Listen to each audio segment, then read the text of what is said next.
Hello, everybody. This is Gigi from Kauai Community College. In this video, we will be talking about infinite series. This is a follow-up of the video that said Introduction to Sequences and Series. So watch that one first before this one. Okay. So for infinite series,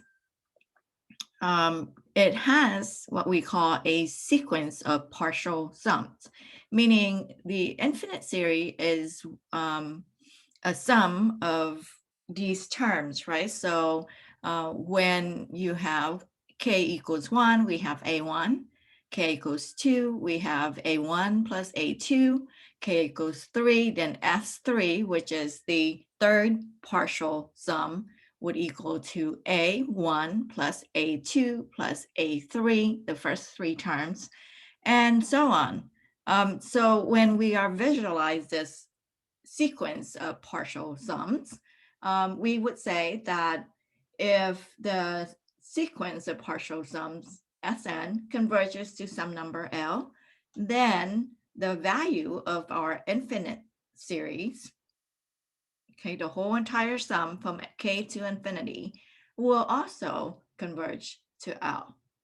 Okay, so we are looking at when we're looking at convergence of series here in this video, we'll look at the sequence of partial sums. All right, so suppose this is your series here. Okay, let's write out a few terms and see where the partial sums would look like. So S0, when k is 0, you have, and focus on the purple answer there at the end for the partial sums. S1 is going to be 3 times 3 over 2. Okay, again, focus on the purple answer there at the end. S2 is when you sum up all of these terms when k is 0, when k is 1, when k is 2. And you will get 3 times 7 over 4. S3, the third partial sum, would be the sum of all the terms from 0 to 3. And you'll get 3 times 15 over 8. And you'll look at the purple answer there at the end and say, what's that pattern? I am seeing the thing in the parentheses as 15 over 8 at 2 to the 4th power minus 1 over 2 to the 3rd. And how does that relate to my index here from the beginning? Okay, and just staring at it, does that pattern work for the second sum? I think it does. Well, what about the first sum?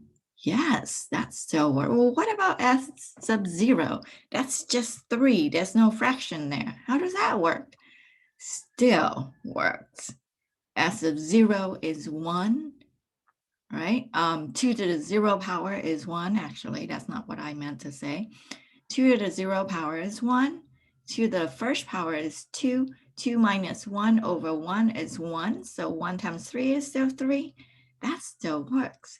So it looks like then your Sn, meaning your nth partial sum, okay, this is the nth partial sum. The nth partial sum is 3 times 2 to the n plus 1 minus 1 over 2 to the nth power. Now, the next question you want to ask is, does the sequence of the partial sum converge? Well, so here's my Sn. Let's take the limit of Sn as n goes to infinity. That would be the limit of that expression right there. And limit law said that I can pull out the 3. That's a constant. So I can take a 3 out. And then I will split that fraction in the parentheses. So 2 to the n plus 1 power divided by 2 to the nth power will give me 2. And then I have 1 over 2 to the nth power. Now, as we can see that 2 is going to stay 2 no matter if n goes to infinity. But 1 over 2 to the n power is going to go to 0. So this limit is 6. Since the sequence of partial sums converges to 6, that is the limit of n to infinity of Sn is 6, we would say that the series that we're looking at from earlier, that sum is 6. And that is how infinite series work. Okay, next we will be talking about geometric series. So stay tuned.